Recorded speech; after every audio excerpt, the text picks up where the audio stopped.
आणि ना सीनियर सिटिझनबरोबर माझी जास्त अटॅचमेंट आहे.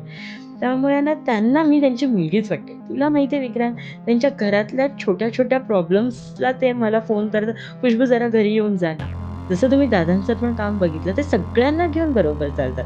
म्हणजे इलेक्शन सोडलं तर त्यांच्याकडनं काम करून बाकीच्या पक्षांच्या नेत्यांचं पण बऱ्यापैकी कामं ते करून देतात. तुम्हाला असं वाटतंय इथून तिथे, तिथून इथे. विक्रांत खरंच सोपं असतं का हे?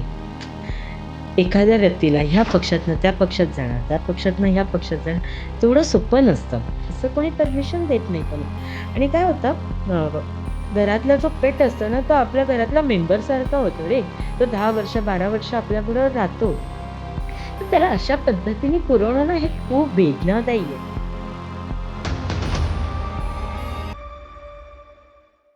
सदर पॉडकास्टमध्ये व्यक्त करण्यात आलेली मतं ही संपूर्णपणे उपस्थित असलेल्या पाहुण्यांची असून त्याचे डू ओरिजिनल्स समर्थन करतेच असं नाही.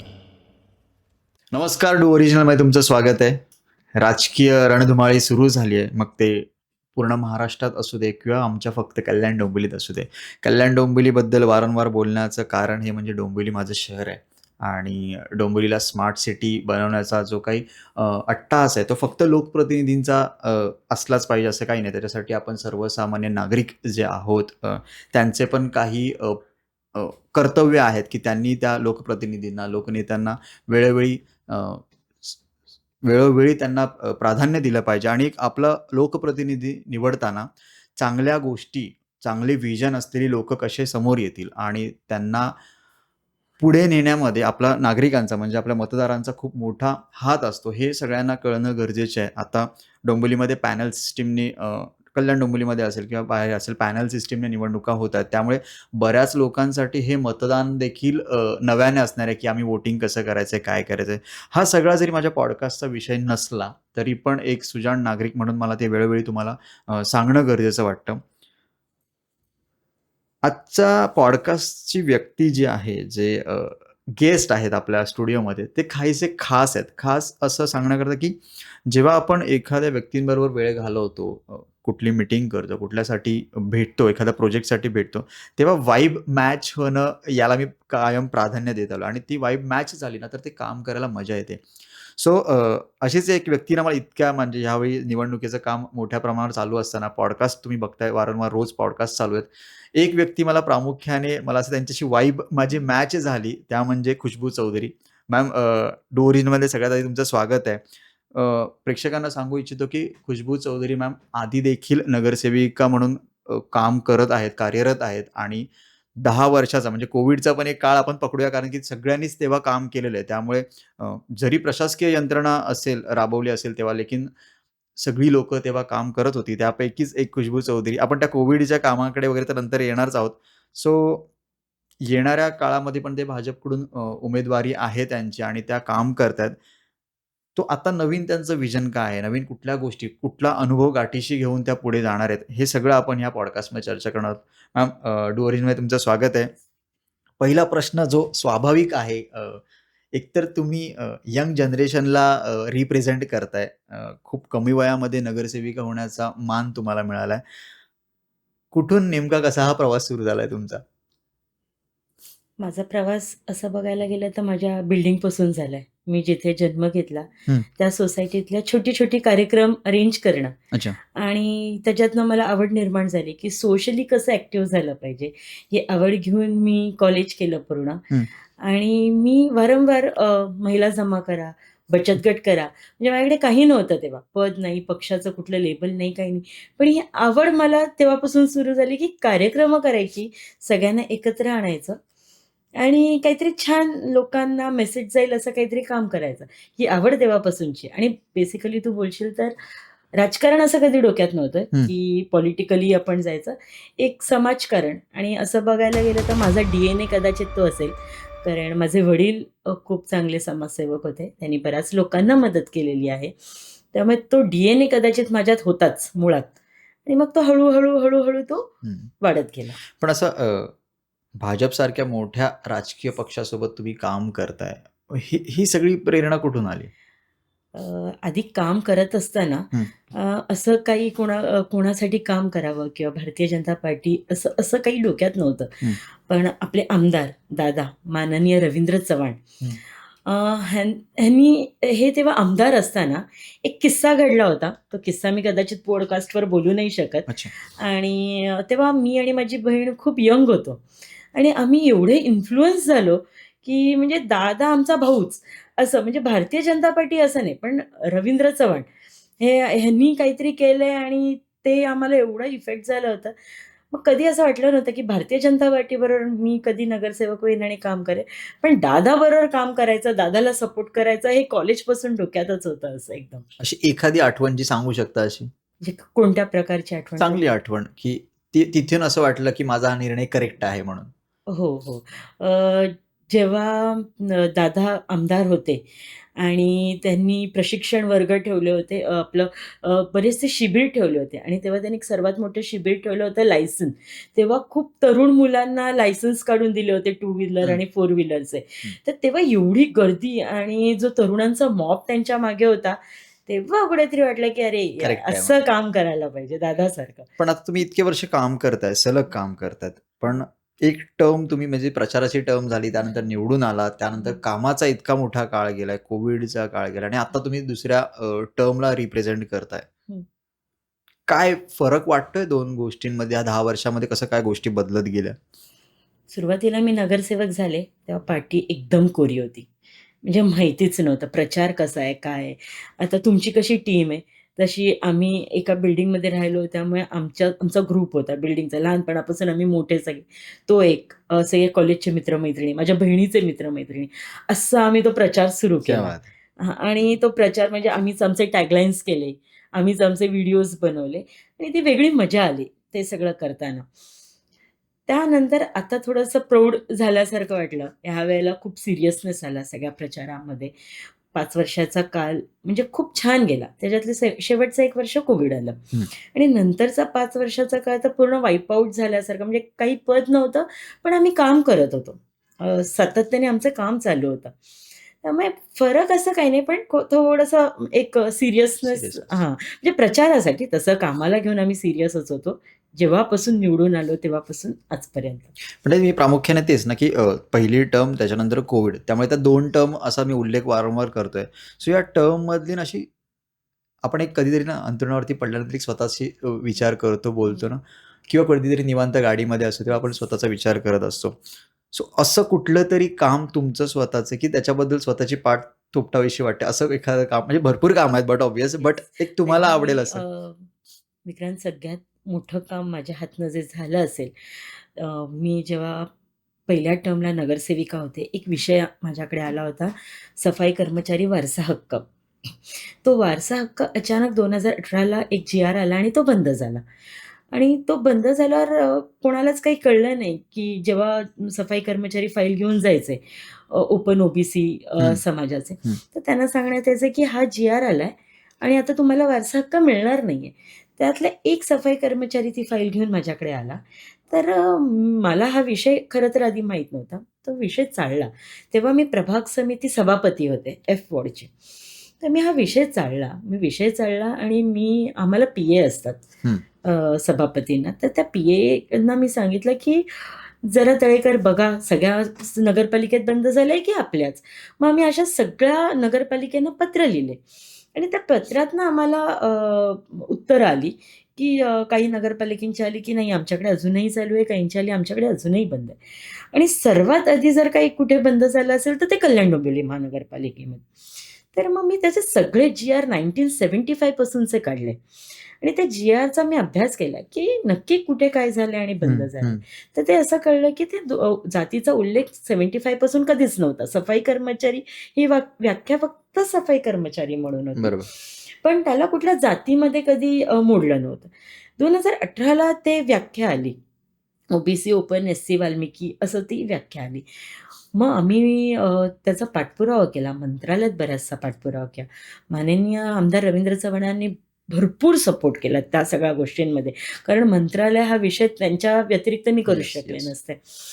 आणि त्यानंतर मग माननीय मुख्यमंत्री आपले देवेंद्र फडणवीसजी आले आणि देवेंद्र फडणवीसजींनी शब्द दिला, ते फोटो पण आहेत माझ्याकडे, की हा विषय मी घेतला आणि त्या समिती त्यांनी केली. त्याचे ते अध्यक्ष बनले आणि त्यांनी सांगितलं, की हा विषय मी 100% करणार आहे, असं त्यांनी सांगितलं. त्यानंतर काही टेक्निकल गोष्टी पण असतात विक्रांत ह्या सगळ्या गोष्टींमुळे. तर टेक्निकल गोष्टींमुळे हा विषय औरंगाबाद खंडपीठात गेला आणि मग तिथून ते सगळे जिंकलो आणि आज महाराष्ट्रभर सगळ्या नगरपालिकांना नोकऱ्या सुरू झाल्या आणि रोजगार निर्मिती झाली. त्याची सुरुवात कुठेतरी माझ्याकडनं झाली, ह्याचा खूप मोठा आनंद मला आहे. मला प्रेक्षकांना हेच सांगायला वाटतं, की हे पॉडकास्ट करण्याचं कुठेतरी ना अशा पद्धतीने चीज होतं, की काही लोकं आहेत ना, काही गोष्टी ह्या कागदोपत्री सांगता येतात किंवा ते वचननामामध्ये, जाहीरनाम्यामध्ये, कार्य अहवालमध्ये सांगता येतात.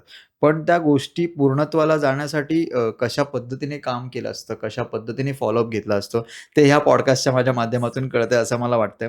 सो पुढचा प्रश्न असा आहे ना, की आपल्या कल्याण डोंबिवलीमध्ये ना प्रभागानुसार समस्या बदलत जातात. येस. हा प्रभाग क्रीम एरिया आहे, बरोबर. हा प्रभाग चाळकरी एरिया आहे, या प्रभागात अशा पदी लोकं राहतात, स्टेशनचा विभाग आहे. येस. सो कल्याण डोंबिवलीमध्ये प्रत्येक समस्या वेगळी आहे. सो तुम्ही ज्या प्रभागाचं प्रतिनिधित्व करताय किंवा जिथे आहात, नेतृत्व करताय, तो बऱ्यापैकी असा छान सेटल, सुसंस्कृत, सुशिक्षित लोकांचा परिसर ओळखला जातो, की जिथे शाळा आहेत, चांगल्या हॉस्पिटल्स आहेत. एक क्रीम एरिया म्हणून ओळखला जातो.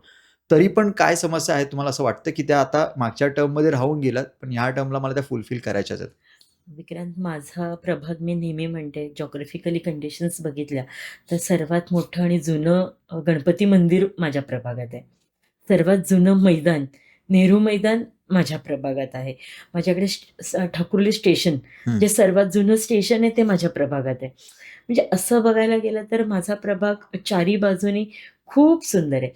आर-पी-एफ कॉलनी आहे, म्हणजे रेल्वे पोलीस फोर्स, हं, हं. तिथे सेंट्रलाइज्ड कमांडोज त्यांचं ती बरोबर. माझ्या हं, हं. प्रभागात आहे.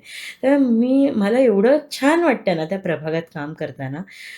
बघ, सगळीकडे काही ना काहीतरी प्रॉब्लेम्स असतात. येस. त्या मानाने माझ्याकडे थोड्याशा कमी प्रॉब्लेम्स आहेत आणि तो एक ब्रिजचं काम जे चालू होतं, ते अर्धवट राहिलं कारण टेक्निकल प्रॉब्लेम्समुळे. असं काही फंड्स नाहीत, एम-एम-आर-डीने फंड्स दिले नाहीत, हा प्रॉब्लेम. टेक्निकल प्रॉब्लेम्स होते, की तिकडचं लँड एक्विजिशन बाकी होतं. या सगळ्या गोष्टींना ते डिले झालं ब्रिज कंप्लीट करायला. हं. तर ते ब्रिज जर कंप्लीट आता होईलच त्या पुढच्या या काही 1-2 वर्षात. ते झालं तर तशा काही फारशा समस्या नाहीयेत. काही आहेत कॉर्नर्स आहेत. त्या टेक्निकली मला फक्त आता ना त्याचं ब्युटिफिकेशन वॉलचं राहिलंय माझ्याकडनं येस, करायचं. येस. ते मी खूप लक्ष देऊन करणार आहे. कारण तसं पाण्याच्या समस्या नाहीयेत टचवूड माझ्या प्रभागात. कचऱ्याच्या समस्या तशा नाहीयेत. हं. कारण बरेचसे काही पॉइंट्स होते. ते मी ह्याच टर्ममध्ये म्हणजे जरी माझ्याकडे पद नव्हतं, पण माझं काय आहे हं. माहिती आहे विक्रांत, माझे कॉर्पोरेशनच्या अधिकाऱ्यांशी तसे बऱ्यापैकी चांगले संबंध आहेत. कारण त्यांना माहिती आहे, की मी फक्त कामाव्यतिरिक्त माझं काही तिथे काही बोलणं नसतं. त्यामुळे मला जे हवंय ते मी त्यांच्याकडनं करून घेते. मला पद असो नसो, माझं काम मी त्यांच्याकडनं करून घेते. नाही, मला त्याच्यावरतीच माझा पुढचा प्रश्न हां. असा होता, की पहिले 5 वर्ष नगरसेविका झाल्यानंतर महानगरपालिकेसोबत केलेलं काम आणि त्याच्यानंतर कोविडच्या नंतर प्रशासनासोबत केलेलं काम. या दोन्हींसोबत काम करताना कसा अनुभव होता? वेगवेगळा होता, की काही नाही, वेगळं काय नव्हतं असतं त्याच्यात? माहिती आहे विक्रांत, जेव्हा आपण नगरसेवक असतो, ते आपल्याकडे पद असतं. येस. तेव्हा अधिकाऱ्यांचा, प्रशासकीय अधिकाऱ्यांचा आपल्याकडे बघण्याचा दृष्टिकोन वेगळा असतो. पण माझ्या ना नेहमी डोक्यात, आम्ही ज्या बॅकग्राऊंडमधनं आलोय ना हं, विक्रांत, हं. आम्हाला ना खूप डाउन टू अर्थ राहण्याची सवय आहे. म्हणजे काही का माहीत नाही का आमच्या आईचे संस्कार असतील कदाचित. म्हणजे बऱ्याच जणांना खुशबू पद्माकर चौधरी कोण आहे हे बऱ्याच जणांना माहिती आहे. एवढं असून सुद्धा आम्ही खूप डाउन टू अर्थ आहोत. ते माझ्या आईचे संस्कारच आहेत. आणि काय होतं या स्वभावाचा आहे ना प्रशासकीय कामावर पण खूप इफेक्ट होतो. येस. जेव्हा आपण खूप म्हणजे डाउन टू अर्थ राहून एखाद्या अधिकाऱ्याकडे आपण अप्रोच होतो ना, तो नाही बोलू नाही शकत काही कामाला. आणि आपण काय वॉर्डच्या समस्यांव्यतिरिक्त आपली काही कामं नसतात.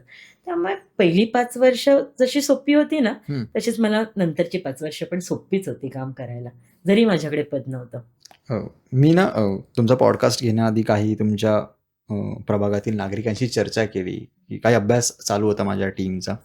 सो एक गोष्ट प्रामुख्याने जाणवली म्हणण्यापेक्षा आवडली म्हणायला मला इथे उल्लेख करावा असं वाटेल, की ना आपल्याकडे बऱ्याच महिला राजकीय लोकांना ताई म्हणतात किंवा वहिनी म्हणतात येस.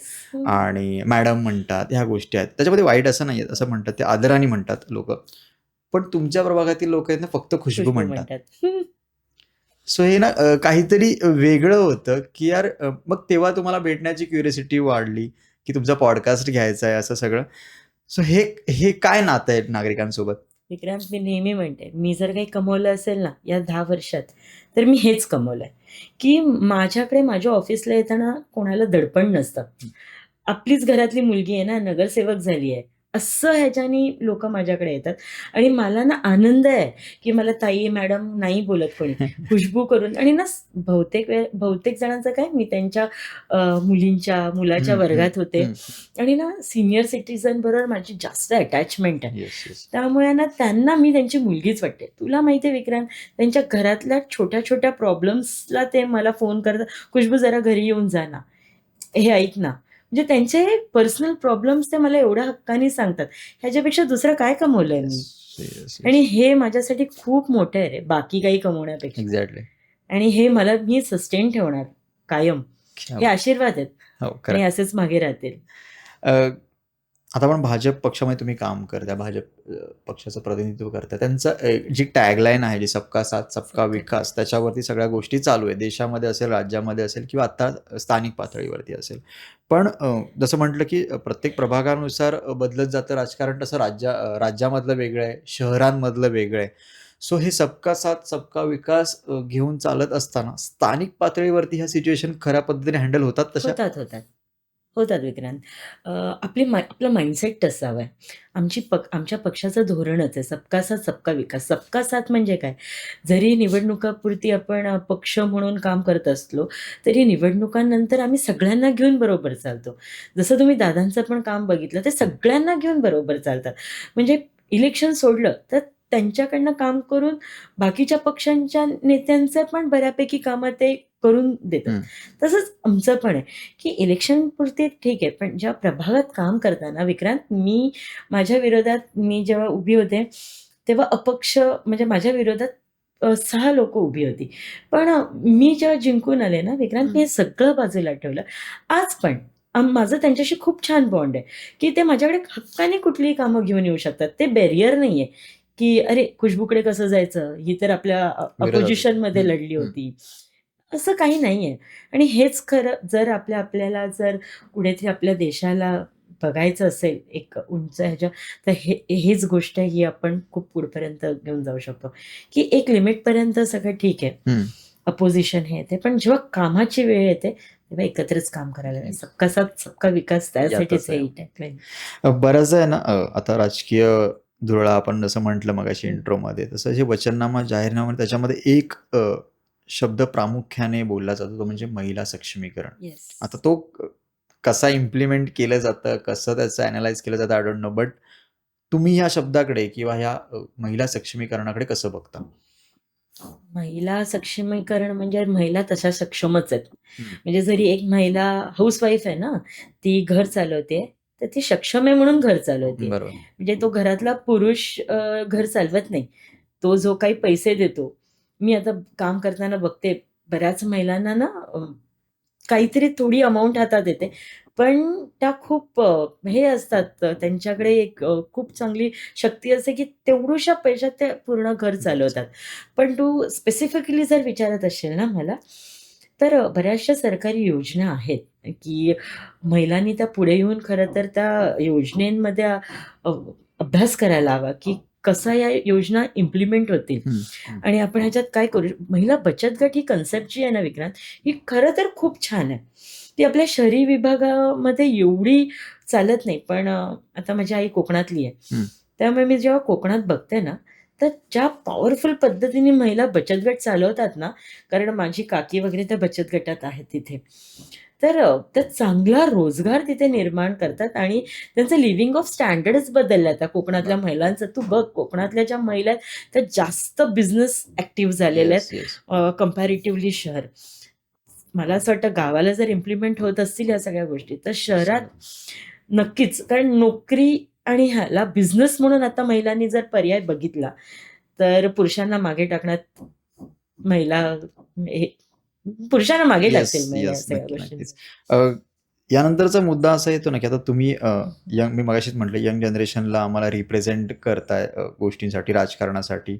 पण त्यांना जर राजकारणामध्ये येण्यासाठी किंवा त्यांच्या एक चांगल्या करिअरसाठी सल्ला द्यायचा जर झालं, कारण तुम्ही आता इतक्या लोकांना रोज भेटताय, प्रशासकीय यंत्रणा बघताय, पोलिस स्टेशन्स असेल, बऱ्याच गोष्टी ते स्वतःचं प्रेझेन्स आहे. Yes. सो तुम्ही तरुणांना काय सल्ला द्याल या संदर्भात? नाही, मला असं वाटतं तरुणाने ना राजकारणात जायचंय. म्हणजे तिथे काहीतरी छान आहे किंवा खूप काहीतरी मिळतंय, हं, हं. कमवायला मिळतंय.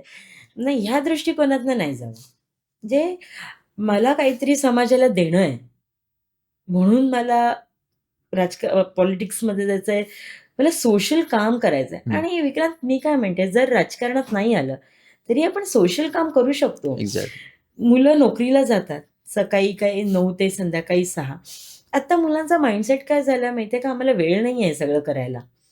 तर मला असं आहे की ठीक आहे, तुम्हाला नोकरी करणं भाग आहे.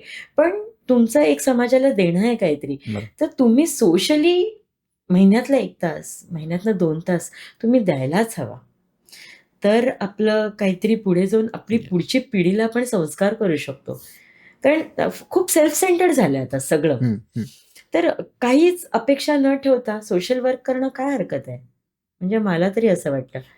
मला सगळं तुम्हाला इतका वेळ ऐकल्यानंतर ना एक प्रश्न वेगळा आउट ऑफ झोन प्रश्न डोक्यामध्ये येतो म्हणजे असं, की खुशबू चौधरी विरोधकांकडे कशा बघतात? इथे विरोधक आहेत का?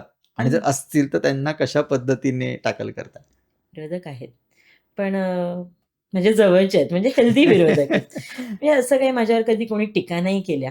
आणि विक्रांत, मी तशी वेळ पण येऊ नाही दिली, की टीका होईल. कारण त्यांना कधी अडचण आली ते माझ्याकडे आले, मी त्यांची कामं केली. त्यामुळे विरोधक असावेत ना, तर मजा येते काम करायला पण विरोधक असले की. पण ते ना पर्सनल लेव्हलला जाऊन ज्या आता टीका होत आहेत, सोशल मीडिया असेल हां, आणि गोष्टी असेल. तर माझ्यावर तर झाल्या नाहीत. पण मला असं वाटतं ते मला आवडत नाहीये. ते म्हणजे ते नाही हां, झालेलं म्हणजे कधी पाहिजे. आपल्याला वाईट वाटतं ना, की एखादी महिला नेतृत्व असेल, मोठं नाव असेल त्यांचं आणि त्यांची एखादी बातमी किंवा त्यांचं एखादं स्टेटमेंट जेव्हा व्हायरल होतं, हं. सो त्याच्या खाली जेव्हा कमेंट्स कमेंट्स, येतात कमेंट्स. लोकांच्या, सो तेव्हा कुठेतरी असं काय होतं आता वाटतं. कमेंट्स करणाऱ्यांना ना ते एक प्लॅटफॉर्म मिळालंय की उगाचच फेमस व्हायला मिळतंय. आणि तू बघितलं असशील विक्रांत, निगेटिव्ह कमेंट्स मुद्दामून केले व्हायरल जातात, व्हायचं. की मग त्यांनी जास्त फेमस व्हायला होतं. पॉझिटिव्ह जितकी कमी व्हायरल होते ना, तेवढी निगेटिव्ह होते. तर हे निगेटिव्ह कमेंट्स करणारे हे मुद्दामून करत असतात. कदाचित मला असं वाटतं त्यांच्या मनात काही नसणार. पण ते मुद्दामून व्हायरल होण्यासाठी निगेटिव्ह कमेंट्स करतात. आणि तसं काही निगेटिव्ह नाहीये विक्रांत, की एवढं जाऊन टोकाला बोललं गेलं पाहिजे. खरं. जर आपण मग आजूबाजू कदाचित तुम्ही त्या व्यक्तीला ज्याच्यावरती आपण टीका करतोय, त्या व्यक्तीला पण तुम्ही पर्सनली ओळखत पर्सनली नसता, ओळखत ती नाही. व्यक्ती पण तुम्हाला ओळखत हां, नसते. नाही पण एक ओळखत. स्वतःचं तत्वज्ञान तिथे येस. पाजळायचं असतं, या गोष्टी असतात. Yes, yes, yes. प्रचार सुरू झाला. आता सगळा हं. प्रचाराचा नारळ फुटलाय आपण म्हटलंच आहे आणि तुम्ही पण भेटीगाठी सुरू सुरू. झाल्यात सगळ्या सोसायटीमध्ये. काय लोकांचा रिस्पॉन्स काय आहे? अरे खूप छान. खूप छान. म्हणजे त्यांना असं आहे, की त्यांनी आहे ना मला म्हणजे मागची 5 वर्ष माझ्याकडे पद नव्हतं विक्रांत. पण प्रभागातील लोकांना आहे ना असं वाटत होतं हीच नगरसेविका आहे आपली हां, म्हणजे आणि तुम्ही हीच होतातच काम, ना, हां, नगरसेविका म्हणजे होताच ऑफिस तुम्ही. होतंच, पण पद नव्हतं मला हं, ऑफिसमध्ये. हं. त्यामुळे ना ते ब्रेक नाही झालं. मला त्याच नजरेने बघतायत आणि आता त्यांचं असं आहे, की नाही, नाही तूच आहेस, पुढे काय तूच आहेस, असं म्हणून ते आहे. खूप स्मूथ आहे हे सगळं. एक थोडा वेगळा प्रश्न विचारायला मला हरकत नाही, कारण की तुम्ही भाजपाचं नेतृत्व करताय, एका मोठ्या पक्षातनं काम करताय गेले 10-15 वर्ष. कदाचित त्याचं उत्तर तुम्हीच चांगल्या पद्धतीने देऊ शकता. जे काही कल्याण डोंबिवलीमध्ये राजकीय ढवळाढवळ वातावरण बिघडलंय चांगलं आढळणं, तुम्ही कसं बघता त्याच्याकडे? जे काही चालू आहे, इकडची लोकं तिकडे, तिकडची लोकं इकडे. अ, काय वाटतं? तुम्हाला काय वाटतं पर्सनली हे बरोबर चालू आहे, की काय चालू आहे? हे बघ. व्यक्तिगत उत्तर हवंय. पक्षाचं याच्याशी काही हे नाही. तुम्ही स्किप पण करू शकता प्रश्न. मला असं काही नाही. पक्ष नेतृत्व असताना खूप विचार करून, कुठल्याही पक्षाचं नेतृत्व असेल, ते खूप विचार करून हे करत असतात. हं. तुम्हाला असं वाटतंय इथून तिथे, तिथून इथे. विक्रांत, खरंच सोपं असतं का हे? एखाद्या व्यक्तीला ह्या पक्षातनं त्या पक्षात जाणं, त्या पक्षातनं ह्या पक्षात जाणं, तेवढं सोपं नसतं. त्याच्यामागे एक विचारधारा असते. पक्ष नेतृत्व पण तेवढ्या सहजासहजी कुणाला येऊ देत नाही आपल्या पक्षात. त्यांची पण एक विचारधारा असते आणि हे बऱ्यापैकी आहेत ना, ही समीकरणं असतात विक्रांत. ही आहेत ना इलेक्शनच्या तोंडावर, निवडणुकीच्या तोंडावर ही समीकरणं केली जातात आणि पक्ष नेतृत्व असताना ह्या सगळ्या गोष्टींचा खूप विचारपूर्वक हे करत असतं. आपण ज्या दृष्टिकोनातनं ते बघत असतो ना, ते तेवढं सहज नाही आहे विक्रांत ह्या सगळ्या गोष्टी. आणि मला काय म्हणायचं आहे, ह्या गोष्टीतनं समाजाला काही हार्म आहे का? तर हार्म काहीच नाही आहे. तो व्यक्ती इथे आलाय तरी ते सोशल कामच करणार आहे आणि तो व्यक्ती तिथे गेला तरी सोशल कामच करणार आहे. त्यामुळे एखाद्या सामान्य माणसाला एक राजकीय पुढारी हं. या पक्षातनं त्या पक्षात गेला आणि त्या पक्षातनं या पक्षात गेला, तर काही हार्म नाही आहे त्या गोष्टीचा. तो पक्ष त्या पक्षातली विचारधारा तो घेऊन पुढे जातोय. तिथून आल्यावर तो आत्मसात करतोय ह्या पक्षाची विचारधारा आणि त्या पद्धतीने तो पुढे जातो. त्यामुळे ह्या वरच्या लेव्हलची समीकरणं आहेत आणि पक्षश्रेष्ठी खूप विचारपूर्वक हे करत असते. ह्या मला सगळ्या गोष्टी. अपेक्षित उत्तर मिळालं असं मी सांगू शकतो नक्कीच. अ, कसं आहे ना, कुठल्याही क्षेत्रामध्ये आपण काम करत असताना आता तुम्ही राजकारणामध्ये खूप कमी वयापासून सुरुवात केली आहे काम करायला आणि ॲक्टिव्हली फ्रंट फळीमध्ये राहून काम केलेलं आहे.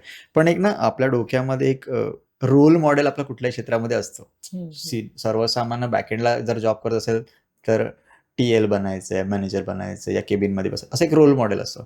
सो राजकारणामधलं तुमचं असं कोणी रोल मॉडेल आहे? नॉट नेसेसरी की तो तुमच्याच पक्षाचा पाहिजे. Yes, role model yes. कोणी असू नाही शकतं. पण मी तुला जसं सुरुवातीलाच पॉडकास्टच्या सांगितलं, की आमचे दादा. विक्रांत मी खरं सांगते, मी त्यांच्याकडे बघून इथपर्यंत आले आणि ती व्यक्ती विक्रांत काय काम करतेय ना, आम्ही बघतोय. म्हणजे झोपायची वेळ फक्त मला तर वाटतं 2 तास असेल. तरी उठून जे तेज त्यांच्या चेहऱ्यावर असतं ना, म्हणजे अजिबात थकवा नाही. विक्रांत मी खरं सांगते, आता मध्ये थोडं गॅप पडला. मी काम करत होते. पण आत्ता जसं सुरुवात झाली ना, मी रेग्युलरली सगळ्यांशी बोलते. मला फ्रस्ट्रेशन येतंय रे, मी एवढं बोलतेय. पण मी तेव्हा विचार करते, की अरे दादा कसं करत असतील? किंवा कंटिन्युअसली कसं बोलत असतील? की फोन ठेवला की समोर 2 माणसं उभी आहेत, परत 2 माणसं बोलली की फोन चालू आहे. हे सोपं नाहीये विक्रांत. हे सोपं नाहीये. म्हणजे आणि ते त्यांनी नगरसेवक पदापासून सुरू केले. येस. साधा भारतीय जनता पार्टीचा कार्यकर्ता. म्हणून आज पक्ष एखाद्या मोठ्या राष्ट्रीय पक्षाचे प्रदेश अध्यक्षपर्यंतची त्यांचा जो प्रवास आहे, हा शिकण्यासारखाच आहे ना आणि तोच आम्ही शिकावा आणि तेच आम्ही शिकलं पाहिजे. कदाचित मला असं वाटतं ना, की आता आपले बरेचसे पॉडकास्ट झाले त्याच्यामध्ये ज्या खुशबू मॅडम सांगतात. काही दिवसांपूर्वी तेच आपल्याकडे योगेंद्र भोईर यांनी सांगितलेलं, काही दिवसांपूर्वी कृष्णा पाटील यांनी सांगितलेलं, परवा मिलिंद म्हात्रे यांच्या तोंडून ऐकलं. सो बरेचशी जी मंडळी आहेत, ती फक्त भाजपा पक्षामध्ये असली पाहिजे असं काही नाही. पण प्रत्येकजण कुठेतरी रविदादांचं, आमदारांचं कौतुक कौतुक. करत आहे. सो मी इथे चान्स पे डान्स मारायला हरकत नाहीये, की लवकरच डू ओरिजिनलच्या पॉडकास्टमध्ये ही सगळी जी मंडळी जी सांगतायत, जी एनर्जी सांगतायत, ती कुठेतरी अनुभवायला मिळेल आणि त्यांचा पॉडकास्ट मला घ्यायला मिळेल, अशी इथे आशा व्यक्त करतो. नाही, पण विक्रांत एक बोलू का? आता तुला लोकं बोलणारी म्हणतील, की तू सगळं भारतीय जनता पार्टीचं घेतोय म्हणून त्यांच्याबद्दल हं, सगळे. हं. पण खरंच एक व्यक्ती म्हणून ना बघावं त्यांच्याकडे आणि त्यांची जर्नी बघावी. म्हणजे ते भारतीय जनता पार्टीचे आहेत म्हणूनच नाही. बरोबर. पण मला असं आहे, की बाकीच्या पक्षातले ते तरुण हं. मगाचा जो प्रश्न होता, की तरुणांनी काय शिकायला पाहिजे? ते कुठल्याही पक्षाचे असो, तर त्यांनी हे शिकायला पाहिजे. त्यांच्यासारखे बरेच नेते असतीलही, पण त्यांना आपण जवळून बघू शकतो कारण ते आमच्यातले आहेत. एक्झॅक्टली. ते आम्हाला इझिली अवेलेबल असतात. आम्हाला जेव्हा वाटेल तेव्हा मी त्यांना फोन करू शकतो. आम्हीच नाही. अरे विक्रांत त्यांची एक गोष्ट अशी पण आहे, रस्त्यावरनं ते गणपती मंदिरमध्ये नेहमी येतात. बाहेर बरेच रिक्षावाले वगैरे असतात आणि त्यांचे ना जेव्हा ते कार्यकर्ते होते तेव्हापासूनचे ते हं. जवळचे रिक्षावाले आणि ओळखीचे. ते सरळ खांद्यावर हात घालतात रे त्यांच्या. म्हणजे हे दुसऱ्या पक्षातल्या लोकांनी पण शिकण्यासारखं आहे. जे भारतीय जनता पार्टीचे आम्ही नगरसेवक आहोत किंवा पदाधिकारी आहोत म्हणूनच आम्ही बोलतोय, असं नाहीये. खरंच त्यांच्याकडनं शिकण्यासारखं आहे आणि हे दुसऱ्या पक्षातल्या तरुण मुलांनी शिकावं त्यांच्याकडनं. थोडासा वेगळा प्रश्न. हं. राजकारणाव्यतिरिक्त खुशबू चौधरी काय करतात? काय आवडतं? ट्रेकिंग. क्या बात है! मी खूप किल्ले सर केलेले आणि महाराजांबद्दलचं विशेष प्रेम विक्रांत, मला रोल मॉडेल म्हणशील तर महाराज. महाराज, संभाजी महाराज ह्यांची जर्नी.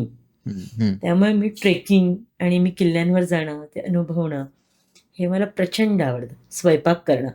विक्रांत मी ऑफिसला ना मी बाहेरचं काही आणू देत नाही. माझ्याकडे किती कार्यकर्ते आले, मी तर महिन्यातनं एकदा दोनदा माझं असतंच. 50 असो, 30 असो, 20 असो. मी स्वतः घरी बनवून घेऊन जाणार त्यांना. हां, त्यामुळे मला जेवण करणं खूप आवडतं आणि माझं होतं पण छान असं सगळे म्हणतात. हे मी छान बनवते. हे मला ह्याच्यात मी रमते. आणि वाचन.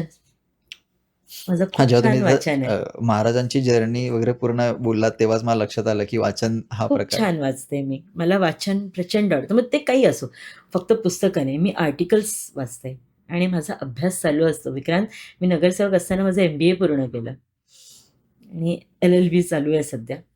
त्यामुळे ह्या गोष्टींमध्ये मी रमते. कुटुंबाला वेळ द्यायला मिळतोय. मिळतो. मी जेव्हा पहिल्यांदा नगरसेवक झाली तेव्हा माझी मुलगी 1.5 वर्षाची होती आणि तिला घेऊन मी प्रचार केला होता आणि तिचं विशेष कौतुक की ती अजिबात रडली नाही, मला मम्मीच पाहिजे असं काही नाही. तिच्या सपोर्टमुळे मी जर्नी पूर्ण केली. आणि असं असं नाही आहे रे, मी हे पॉलिटिकल आहे म्हणजे मला अजिबात वेळ नाही असं नाही. मी हे माझं जॉब म्हणून पण बघते, की मी जर एवढं मला द्यायचंच आहे, जर मी कुठल्याही पदावर काम करते. प्रभाग समिती सभापती झाले ना विक्रांत, मी ऑफिस टाईमसारखं तिथे वेळ देत होते. प्रभाग समिती ऑफिसला. माझ्या तिकडच्या पीएनी मला सांगितलं, की "मॅडम आम्ही पहिल्यांदा एवढं काम करतोय. एवढी गर्दी आणि सगळं आणि त्यांना जेवायला वेळ मिळायचा नाही लंच टाईम. एवढी गर्दी असायची." आणि मी माझं काम आहे ना, हे मला माहिती असतं, की मला एवढा वेळ माझ्या घरी द्यायचा आहे. एवढा वेळ मला माझ्या कामाला द्यायचा आहे. मी ते मॅनेज करून मी करते. असं म्हणजे करावंच लागतं आणि ते सगळ्या गोष्टी. मी बघतोय ना आता बऱ्याच दिवसांमध्ये भेटीगाठी चालू आहेत ना, इच्छुक उमेदवारांची संख्या खूप जास्त आहे. सो आणि त्याच्यामध्ये वावगा असं काय नाही, वाव आहे. प्रत्येकाला ती संधी मिळावी. अ, पण ते ना आम्ही हे करू, आम्ही ते करू, या गोष्टींवरती त्यांचं लिमिटेशन संपतायत. मला आता असं विचार आहे, की 1 टर्म, 2 टर्म नगरसेविका राहिल्यानंतर लोकांनी तुम्हाला का निवडून द्यावं? पहिली तर गोष्ट माझं विजन. अवेलेबिलिटी ही खूप महत्त्वाची आहे, की सामान्य नागरिकांना ना विक्रांत छोट्या-छोट्या गोष्टी अडचणी असतात. म्हणजे एकतर काय माहिती आहे, नगरसेवकांची कामं वेगळी आहेत, आमदारांची कामं वेगळी आहेत आणि खासदारांची कामं वेगळी आहेत. ह्याच्यात एक तर गल्लत झालेली आहे. हं, हं, हं. म्हणजे सामान्य जे नागरिक आहेत त्यांना वाटतात, की अरे मोठी-मोठी कामं पण नगरसेवकांनीच करावी आणि छोटी-छोटी कामं पण खासदारांनी किंवा आमदारांनी करावी. पण असं असं नाहीये.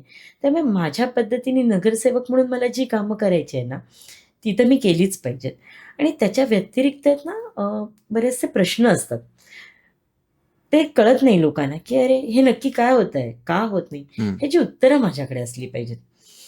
तर म्हणून अवेलेबिलिटी खूप महत्त्वाची आहे, की आपण अवेलेबल असणं, आपण लोकांच्या संख्येचं निरसन करणं आणि आहे ना त्यांना छोट्या-छोट्या काही लेटर्स हवी असतात. हं. आपल्या एका छोट्या लेटर्सने ना त्यांचं त्यांची मोठं काम. येस. मोठी कामं झालेली असतात आणि आपण जर त्यांना वेळेवर मिळालो नाही ना विक्रांत, तर त्यांना कुठेतरी ना नुकसान होतं पर्सनल लाईफला. तर मला असं आहे, की जर आम्हाला नगरसेवक म्हणून संधी आहे, तर ते मी असायलाच पाहिजे त्यांच्यासाठी अवेलेबल. आणि एक अभ्यास. एक महानगरपालिका ॲक्ट आहे विक्रांत. त्या ॲक्टचा एक अभ्यास असला पाहिजे, की नगरपालिकेचं कामकाज कसं तसंच. चाललं पाहिजे. आणि हा अभ्यास माझ्याकडे आहे. मी उत्तमरित्या हा अभ्यास करून माझा प्रभागच नाही. मी तेव्हा पण नगरसेवक होते म्हणून प्रभाग म्हणूनच मी काम नाही केलं. मी ओव्हरऑल सगळं बघून काम करत होते आणि या सगळ्या गोष्टी मी लोकांना दाखवलेल्या आहेत विक्रांत. म्हणून एवढं प्रेम माझ्यावर आहे. या गोष्टींना हे घेऊन मला येस. लोकांनी पुढे संधी दिलीच पाहिजे. कोविडमध्ये ना म्हणजे आपली महानगरपालिका असेल, प्रशासकीय व्यवस्था असेल, त्याच्या व्यतिरिक्त बाहेरच्या काही पालिकेनी पण तुमच्याशी संपर्क साधला होता, असं माझ्या ऐकिवात आहे, हं. की तुमची काम करण्याची पद्धत किंवा तुम्ही त्या कोविडच्या दरम्यानमध्ये तुमच्या प्रभागामध्ये तिथल्या लोकांसाठी ज्या गोष्टी उपलब्ध केल्यात, जो फोलिओ तयार केलेला, ते जरा मला ऐकायला आवडेल किंवा माझ्या प्रेक्षकांना ऐकायला आवडेल, की ते नेमकं काय होतं आणि एखादी आठवण त्याबद्दलची? हं.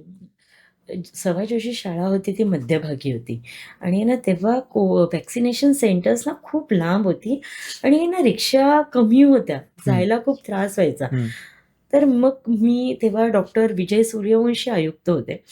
मी त्यांच्याशी कोऑर्डिनेट केलं. म्हटलं, "सर, आपल्याला इथे एक हवं आहे. एक सेंटर हवं हं. आहे व्हॅक्सिनेशन सेंटर, की तिथे जास्तीत जास्त लोकांना व्हॅक्सिन घेता येईल."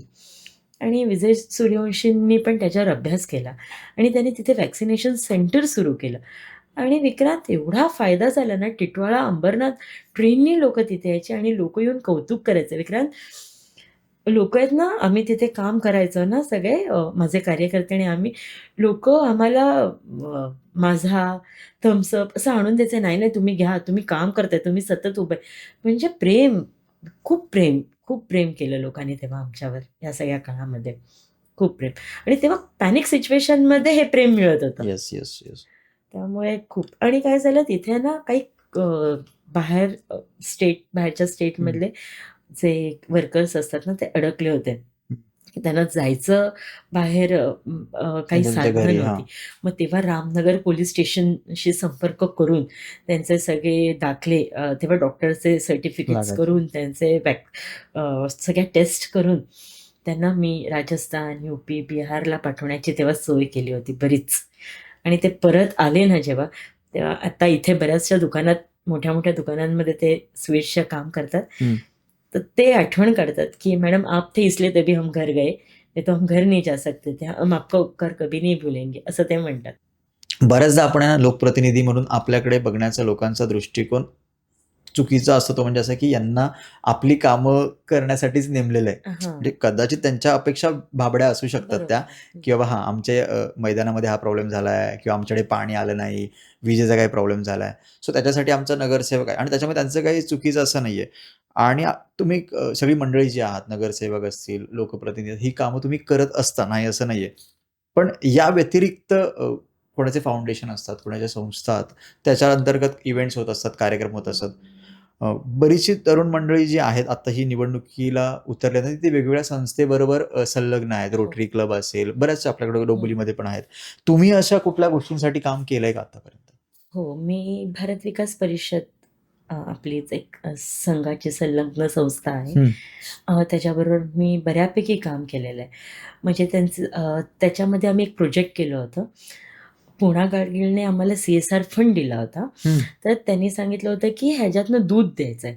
तर आपण, मी त्याचे प्रोजेक्ट हेड होते आणि डोंबिवलीतल्या 3 वस्त्या लोकेट केल्या होत्या आपण. हं. त्या 3 वस्त्यांना आम्ही रोजचे आणि एक अनाथ आश्रम हं. असं मिळून रोजचं 500 लिटरचं दूध आम्ही 6 महिने आम्ही त्यांना दिलं होतं. आणि अजून एक प्रोजेक्ट केला होता, त्याची पण मीच हेड होती. गुरुवंदन छात्र अभिनंदन. भारत विकासचाच प्रोजेक्ट होता. हं. आणि त्याच्यात आपण महानगरपालिकेच्या ज्या शाळा आहेत, त्या शाळांचा बालभवनला एक छान मोठा कार्यक्रम केला होता आणि त्यांना मी अ, एक विषय आपलं ह्याच्याच, काय स्टार गेजिंगचा आणि तो विषय हं. असतो ना, हं. त्या संदर्भातले तारे, म्हणजे सगळे ग्रह, ग्रह. ह्याच्या विषयाची त्यांना ही माहिती कमी असते, नगरपालिकेच्या शाळेतल्या हं. मुलांना. तर एक वक्ता बोलून त्यांना ती माहिती दिली होती आणि त्यांना आम्ही तिकडे फेलिसिटेट केलं होतं. तेव्हा डॉक्टर इंदुराणी जाखड आयुक्त होत्या आणि त्या पण तिथे आल्या होत्या आणि त्यांनी खूप ॲप्रिशिएट केलं होतं आम्हाला ह्या प्रोजेक्टसाठी. आता तुम्ही ना बोलता-बोलता आपलं प्रोजेक्ट या विषयावरती आपलं बऱ्याचदा आता येस. बोलणं झालं या या उत्तरामध्ये. अ, एक एक माणूस म्हणून आहे ना, आपण लोकांवरती भूतदया नेहमीच दाखवत असतो, की "अरे, हो. अरे, नाही, नाही, असं येस, त्याच्यावर नाही येस. व्हायला पाहिजे." पण हे करतो आणि मी कुठेतरी एखाद्या मुक्या प्राण्याला काहीतरी फेकून मारतो, बरोबर आहे. बऱ्याच वेळा बरोबर आहे. किंवा कोणाला तरी नकळत दुखवतो. शेवटी ते सजीव आहेत, त्यांना पण भावना आहेत. फक्त त्यांना आपल्यासारखं बोलता येत बोलता नाही. येत नाही. अ, तुमच्या Facebook पोस्टला आहे ना, मी एक असं ऑब्झर्व्ह केलं, की तुमच्या सोशल मीडिया हँडलला ना, एक प्राण्यांबद्दल कुठेतरी तुम्हाला सॉफ्ट कॉर्नर असल्याचं मी आहे, आहे. बघून आलं मला. ते नेमकं मला ऐकायला आवडेल तुमच्याकडून काय आहे ते? आहे. आहे. जसं मी ॲनिमल लव्हर आहे. मी नेहमी म्हणत असते, की आपण नेहमी माणसांबद्दल बोलतो अरे. मी सगळ्या राजकारण्यांच्या पॉडकास्टला वगैरे पण मी बघते फक्त, ही समस्या, ती समस्या, ती समस्या. तर मला असे प्राणी पण आहेत इथे. तर कल्याण डोंबिवली सारख्या एवढ्या मोठ्या महानगरपालिकेमध्ये फक्त एक ABC कंट्रोल सेंटर आहे. फक्त आपला तो ब्रिज आहे ना, पत्री पूलचा, हं. तिथे. आणि त्याची अवस्था पण एकदम बिकट आहे. म्हणजे मी नगरसेवक असताना पण मी तिथे व्हिजिट केली होती. तिथे काही 10 लाखाचा निधी पण आपल्याच भारतीय जनता पार्टीच्या एक कॉपच्या नगरसेवकांकडनं घेऊन तिथे दिला होता आणि ती दुरुस्ती झाली, त्यानंतर दुरुस्तीच नाही झाली. तर मी ज्या ह्या वाढत्या घटना आहेत, ॲनिमल बाईट्स आणि ह्या सगळ्या, तर मला असं म्हणतं, जर आपण त्यांचा बर्थ कंट्रोलच करू शकलो नाही, हं. तर ह्या घटना वाढणारच आहेत. तर मी आत्ताच्या आयुक्तांना पण मी बरेचसे पत्र लिहिलेले आहेत, की आपण त्या ABC सेंटर्स दुरुस्ती झाल्या पाहिजेत. आता त्याचं एक मोठं प्रकरण पण बाहेर आलं, की तिथे कसा गैरव्यवहार होत होता आणि माझा सतत पाठपुरावा असतो. आपल्याकडे क्रिमिनेशन सेंटर्स नाही आहेत प्राण्यांसाठी. आज आपली एवढी मोठी महानगरपालिका आहे. आपल्याकडे फंड्स अवेलेबल आहेत. फक्त जागा अवेलेबल नाहीये आणि प्रशासकीय अधिकाऱ्यांची मानसिकता नाहीये. त्या त्या मानसिकता डेव्हलप होणं खूप गरजेचं आहे विक्रांत. त्याच्यामुळे क्रिमिनेशन सेंटर नाहीत. आज प्राणीप्रेमींना जर त्यांच्या घरी पेट त्यांचा जर अ, काही झालं त्याला, हं, हं. तो मेला, तर त्याला जर काही करायचं असेल, पुरायचं असेल, तर त्यांना गपचूप खड्डे खणून येस, पुरावं लागतं. येस, कारण येस. असं कोणी परमिशन देत नाही त्यांना. बरोबर. आणि काय होतं घरातला जो पेट असतो ना, तो आपल्या घरातला मेंबरसारखा होतो रे. तो 10 वर्ष, 12 वर्ष आपल्याबरोबर राहतो. तर त्याला अशा पद्धतीने पुरवणं ना, हं. हे खूप वेदनादायी आहे. तर मला असं आहे, की त्यांची पण इच्छा असते, की त्याचा व्यवस्थित अंतिम संस्कार झाला पाहिजे. तर मी ह्याच्या खूप मागे लागले, की एक क्रिमिनेशन सेंटर झालं पाहिजे. तू मगाशी जसा प्रश्न विचारला ना विक्रांत, माझं विजन हेच आहे. मी आत्ता निवडून आले ना परत, मला संधी दिली पक्षाने आणि मी निवडून आले, तर मी डॉग क्रिमिनेशन सेंटरसाठी फंड्स जमा आणणार. तो कसाही असेल, CSR असेल, काही असेल आणि मी एक छानसं क्रिमिनेशन सेंटर त्यांच्यासाठी त्यांचं हक्काचं एक उभं करणार. हे माझं विजन आहे. मला असं वाटतं, की व्हिजनवरती जे रस्ते, पाणी ह्या गोष्टींवरती बरेच सगळेच बोलतात आणि त्यात वाईट असं नाहीये. पण अशा पद्धतीचे व्हिजन असणारी लोकं पण शहरामध्ये काम करतायत. आपल्या डोंबिवलीसारख्या शहरांमध्ये अशा गोष्टींवरती हात घालण्याची इच्छा बाळगतात. सो त्यांना संधी देणं हे तुम्हा नागरिकांचं, आपल्या सगळ्यांचं काम आहे. तुम्ही आता एक प्रश्न आपण समस्येबद्दल बोललो. हो, समस्या म्हटलं ना, की आमच्या डोळ्यासमोर पहिले येते, की महिला समस्या येते. हो, आपण महिला हो. सक्षमीकरणाबद्दल बोललो. पण फक्त तेवढीच समस्या आहे का? आज जेव्हा माझी एखादी बहीण, बायको, आई जर एखाद्या कामासाठी 2-2, 3-3 तास बाहेर जात असेल, येस. तर एक महिला म्हणून मी तुम्हाला हा प्रश्न विचारू शकतो, की एखाद्या महिलेला बाहेर गेल्यानंतर फक्त हां, लोकं छेड काढतायत किंवा ह्याने असं केलं, हां, असुरक्षित आहे याच्यावरती आपण बोलतो, बोलतोच. त्याच्यावरती होतं. याच्या व्यतिरिक्त पण गोष्टी आहेत. आहेत. आता याच्या काय सांगाल व्यतिरिक्त याच्यावर? तर आपलं पर्सनल हायजीन आहे. आपलं शौचालय आहे. आज मला बरेचसे जे सीनियर सिटिझन्स मिळतात, महिला भेटतात, की घरातनं बाहेर पडल्यावर 2-3 तास आपण जर बाहेर राहिलो, की अशी सोय आपल्याकडे नाहीये. तर मला असं वाटतं विक्रांत येणाऱ्या पुढच्या काळामध्ये जास्तीत जास्त अशा प्रकारच्या चांगल्या सोयी हं. शहरासाठी उपलब्ध फॉर करून एक्झाम्पल. शौचालय असतील आणि हं, चांगल्या पद्धतीचे शौचालय हं, असतील हं, किंवा पोलीस डिपार्टमेंटने तर महिला कक्ष केलेलाच आहे. म्हणजे तू जसं म्हणतोस, की असं काही झालं महिलांबरोबर इल्लीगल ॲक्टिव्हिटीज तर त्या तिथे पटकन पोहोचतील. असा एखादा हॉटलाईन नंबर, की फोन केल्याबरोबर पोलीस तिथे पटकन महिला कक्षातल्या पोलीस तिथे पटकन पोहोचतील. असं असं करायला हवं आणि असं जर संधी मिळाली तर मला तर करायला आवडेल. फक्त महिलांसाठी. शौचालय बेसिक आहे यार. ते तर करायलाच हवं. एक व्यवस्थित आपलं एक स्वच्छ शौचालय तर बेसिक गोष्टी आहेत, त्या तर द्यायलाच हव्या महिलांसाठी किंवा सीनियर सिटिझनसाठी. त्या प्रयत्न मी नक्कीच करेन हं, ह्या हं. सगळ्या गोष्टीत उभं करण्याचा. मी प्रेक्षकांना सांगू इच्छितो, की वेगळा थोडा पॉडकास्ट झालाय जसा मला अपेक्षित होता. फक्त राजकीय चर्चा करून राजकीय हेवे-दावे असतील, पक्षीय भूमिका असतील, याच्यावरती आता पुढच्या 10-12 दिवसात हे लोकं बोलणारच आहेत. पण एक व्यक्ती जेव्हा आपल्यासमोर मत मागायला येते किंवा त्यांचं फोलिओ आपल्यासमोर येतो, तर ती व्यक्ती ना काही पक्षीय अजेंडामुळे त्यांना फक्त पक्षीय गोष्टींवरती ते बोलत असतात. पण एक ती स्वतंत्र व्यक्ती असते. त्याचा एक स्वतःचा स्वभाव असतो, स्वतःचा मूड असतो. स्वतःचं शिक्षण असतं, स्वतःचं स्ट्रगल असतं. हे सगळं घेऊन हे राजकीय प्रतिनिधी तुमच्यासमोर येत असतात. तो या सगळ्याचा व्हिजनचा, त्यांच्या ध्येयाचा कुठेतरी विचार करून त्यांच्या थोडंसं आपण नको त्या गोष्टींची आर-एम-डी करतोच. सो ह्या मला असं वाटतं, की जेव्हा निवडणुकीला तुमच्यासमोर एखाद्याचं कॅन्डिडेटचं चिन्ह येतं, नाव येतं, तर त्याचाही कुठेतरी आर-एम-डी व्हावा. त्यांचा कुठेतरी प्रवासाचा विचार व्हावा.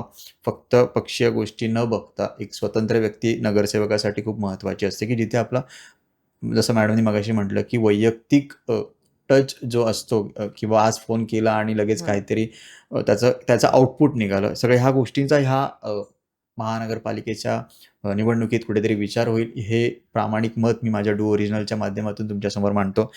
खुशबू मॅम तुम्ही वेळात वेळ काढून डू ओरिजिनलला वेळ दिलात. माझ्या सगळ्या प्रेक्षकांकडनं, टीमकडनं तुमचे आभार. धन्यवाद.